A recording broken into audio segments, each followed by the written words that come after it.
Jennifer Chopin ogah jawab sudah menikah atau belum. Artis dan model Jennifer Chopin tak ambil pusing soal pro kontra saat dirinya mengabarkan kehamilannya yang sudah berusia 23 minggu 4 hari di media sosial. Banyak yang terkejut dengan pengumuman tersebut, sebab Chopin tak pernah mengabarkan pernikahannya.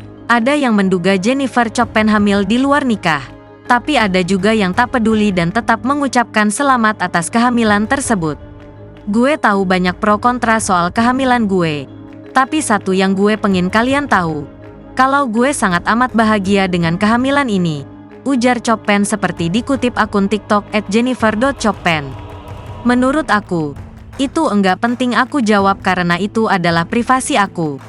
Yang tahu hanya keluarga dan kerabat terdekat aku.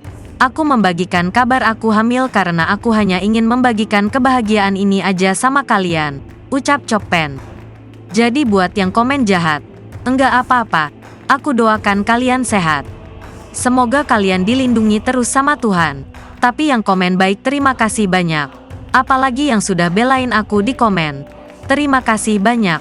Lanjutnya, Jennifer Chopin menerangkan butuh waktu hingga akhirnya siap mengungkapkan kabar terkait kehamilannya di usia 21 tahun itu. Butuh waktu 23 minggu dan 3 hari buat aku untuk cukup berani dan akhirnya siap untuk membagikan berita ini ke seluruh dunia karena jujur. Lanjutnya,